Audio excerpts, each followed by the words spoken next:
रात का समय था। अमावस्या की घुप अंधेरी रात। आकाश में एक भी तारा नजर नहीं आ रहा था। हवा इतनी ठंडी थी कि मानो हड्डियों को चीरकर भीतर तक उतर रही हो।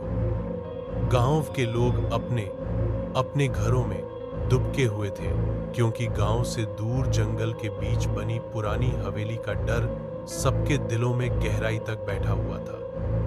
कहा जाता था कि वहां आज भी एक भूतनी का साया घूमता है, जिससे जिसने भी टकराने की हिम्मत की कभी जिंदा वापस नहीं लौटा। उस हवेली का नाम था रायगढ़ हवेली। 100 साल पहले यहां राय बहादुर प्रताप सिंह अपनी पत्नी और बेटी के साथ रहते थे।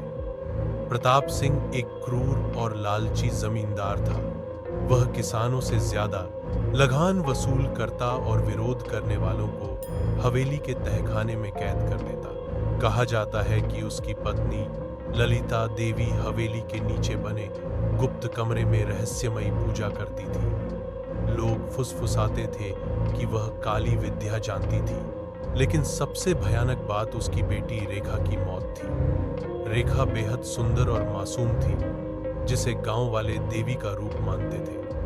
लेकिन एक दिन अचानक रेखा हवेली की ऊंची छत से गिरकर मर गई। लोगों का कहना था कि यह हत्या थी, क्योंकि प्रताप सिंह चाहता था कि रेखा की शादी किसी बड़े ठाकुर के बेटे से, जबकि वह गांव के एक साधारण लड़के से प्यार करती थी। रेखा की मौत के बाद हवेली में अजीब घटनाएं होने लगीं। रात को रोने की आवाजें खिड़कियों का अपने आप बंद होना और बीच बीच में औरत के चीखने की गूंज सुनाई देती। कुछ ही समय बाद राय बहादुर, उसकी पत्नी और नौकर रहस्यमयी तरीके से गायब हो गए।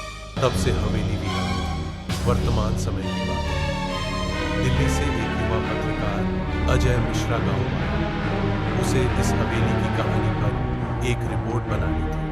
गांव वालों ने उसे मना किया। बाबूजी, वहां मत जाइए। आज तक जो भी गया है उसकी लाश भी नहीं मिली। लेकिन अजय हंसकर बोला, भूत प्रेत जैसी कोई चीज नहीं होती, मैं सच सामने लाऊंगा। अजय ने हवेली में एक रात रुकने का फैसला किया।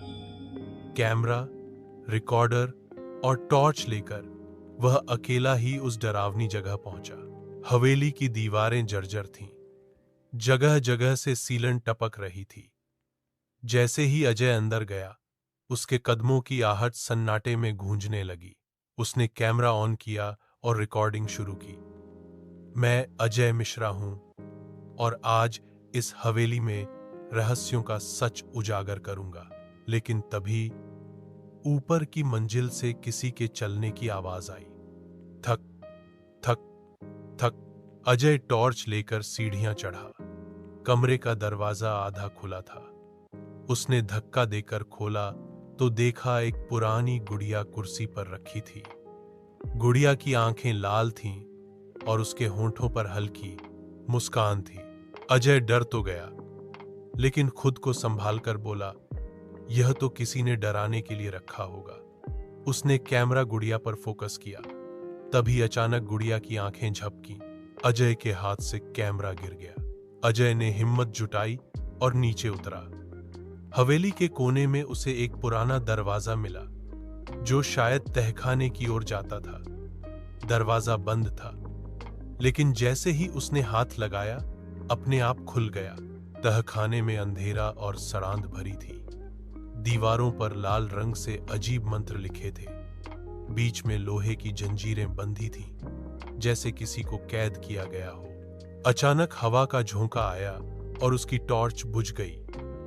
और उसी अंधेरे में उसने सुना, क्यों आए हो यहां? यह आवाज एक लड़की की थी, बहुत धीमी लेकिन कानों में सीधे उतरने वाली। अजय ने टॉर्च दोबारा जलाने की कोशिश की। जैसे ही रोशनी जली, सामने दीवार पर किसी लड़की की परछाई दिखाई दी। लंबी चोटी, सफेद लिबास और खून से सना चेहरा। वह परछाई धीरे धीरे उसकी ओर बढ़ रही थी। वह परछाई अचानक साफ दिखने लगी। यह रेखा की आत्मा थी। उसकी आंखों से खून बह रहा था और गले में वही टूटी हुई माला थी। जो शायद गिरते समय टूट गई थी। वह चीख कर बोली, मेरे पापा ने मुझे मारा, मैं मरकर भी चैन से नहीं सो पाई, मेरी आत्मा यहाँ कैद है। अजय कांपते हुए बोला, मैं तुम्हें मुक्त करने आया हूँ, मुझे सच बताओ। रेखा ने अपने हाथ से तहखाने की दीवार की ओर इशारा किया। वहां धूल और मिट्टी में दबा एक कंकाल पड़ा था। शायद यह राय बहादुर का था।